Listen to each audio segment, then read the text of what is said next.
महाभारत, गीता और मैं सदैव कहते हैं कर्म करो, कर्म करते जाओ।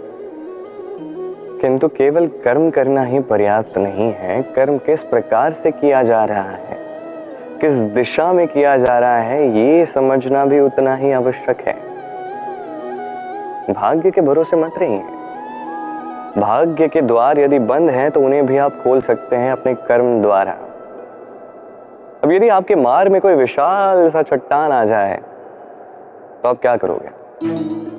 भाग्य के भरोसे बैठकर अपना माथा नहीं पीट सकते कि मेरे भाग्य में लिखा है तो ये चट्टान अपने आप यहां से चला जाएगा।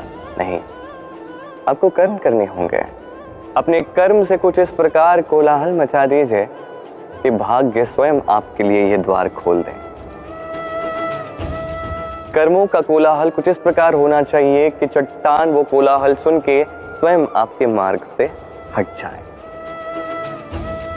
कर्म कीजिए, किंतु ये समझ के कर्म कीजिए कि किस प्रकार आप वो कर्म कर रहे हैं, किस दिशा में कर रहे हैं। दिशाहीन होके चाहे जितने भी कर्म कर लो, लाभ नहीं होगा, कभी सौभाग्य प्राप्त नहीं होगा। कर्म करो, समझ के करो। हमारा ये जीवन, इसमें ये जो समय चक्र है, 3 भागों में विभाजित है। एक है भूतकाल, बीता हुआ कल, फिर आता है वर्तमान, अभी का ये क्षण, और फिर आता है आने वाला कल अर्थात भविष्य काल। अब इसमें सबसे अधिक महत्वपूर्ण है भूतकाल और भविष्य काल, बीता हुआ कल और आने वाला कल। क्यों?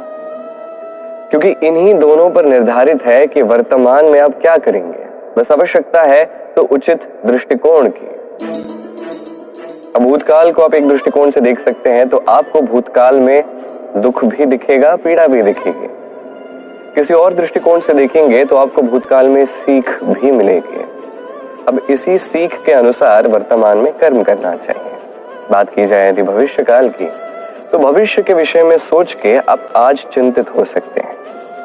किसी और दृष्टिकोण से देखोगे तो उसी भविष्य में आपको एक लक्ष्य, एक उद्देश्य मिल जाएगा कि आपको करना क्या है, आपको पाना क्या है। अब उसके अनुसार वर्तमान में कर्म करने चाहिए, भविष्य और भूतकाल के अनुसार। ऐसे ही आप जीवन में कर्म करते रहेंगे तो आपके इस वर्तमान को एक नया अर्थ मिल जाएगा। ऐसे ही जीवन में आगे बढ़ते जाएंगे तो आपके जीवन को आनंदमयी होने से कोई नहीं रोक सकता।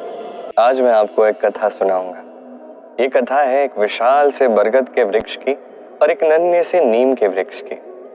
नीम का ये वृक्ष बरगद के वृक्ष के पास में ही था।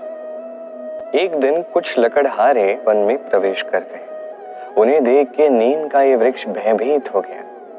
उसने बरगद के वृक्ष से सहायता मांगी कि हे बरगद के वृक्ष, मेरी सहायता करो, अपनी ये शाखाएं मुझ पर बिछा दो ताकि ये लकड़हारे मुझे देख न सके और मैं बच जाऊं।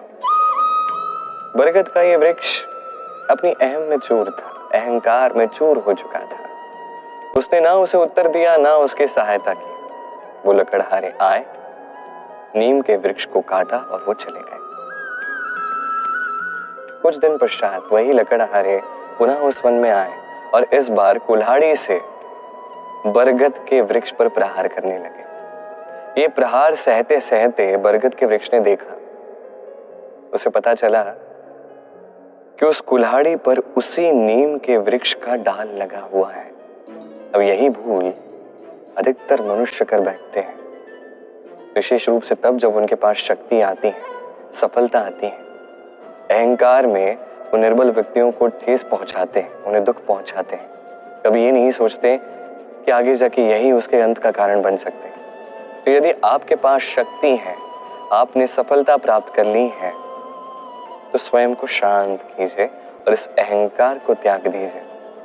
यदि कोई निर्बल है तो उसे ठेस ना पहुंचाए, उसे पीड़ा ना दे, अपितु उसकी सहायता करें, हो सके तो उसकी रक्षा करें। और मनुष्य अच्छे कर्म भी करता है, बुरे कर्म भी करता है। जब अच्छे कर्म करता है तो उसको प्रशंसा मिलती है, जब बुरे कर्म करता है तो उसकी निंदा होती है, कभी अपमान भी होता है। यदि कोई अच्छा कर्म करे तो उसकी प्रशंसा कीजिए, ढेर सारी प्रशंसा कीजिए, अत्याधिक प्रशंसा कीजिए, किसी की प्रशंसा करने से आपको कोई हानि नहीं होगी, किंतु यदि कोई व्यक्ति कोई बुरा कर्म करता है, उससे कोई भूल हो जाती है, और यदि आप उसका अपमान करते हैं, उसकी निंदा करते हैं, तो एक बात स्मरण रखिएगा, वो व्यक्ति इस ऋण को भूलेगा नहीं, अपितु तो उचित समय आने पर अपने स्वभाव अनुसार वो ये ऋण चुकाएगा। पाना और खोना दोनों जीवन के महत्वपूर्ण भाग।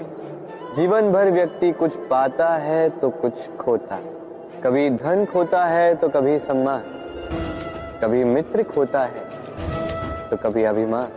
किंतु खोना बुरी बात नहीं, क्योंकि खोने के साथ ही वो आपको एक अमूल्य सीख दे जाता कि कैसे उसे दोबारा न खोया जाए।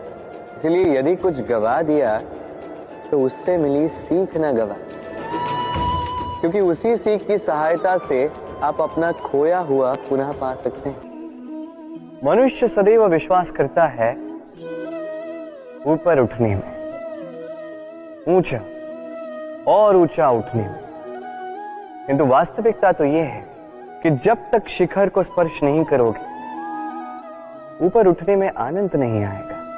अब देखिए ये वर्षा जब आकाश से गिरती है, धरती भी इसका स्वागत करती है, क्योंकि वर्षा गिरती है धरती की प्यास बुझाने के लिए। वर्षा आती है तो वन उपवन झूम उठते हैं, मोर पपीहे नाचते हैं, गाते हैं। इसलिए नहीं कि वर्षा गिरी, इसलिए कि वर्षा उस भाव से गिरी।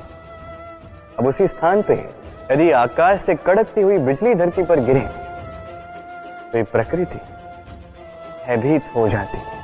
अर्थात ये भाव अत्यंत महत्वपूर्ण है। सर्वप्रथम इस भाव को देखिएगा, और यदि इस भाव में सृजन है तो समझ लीजिए सब कुछ शुभ ही होगा। राधे राधे।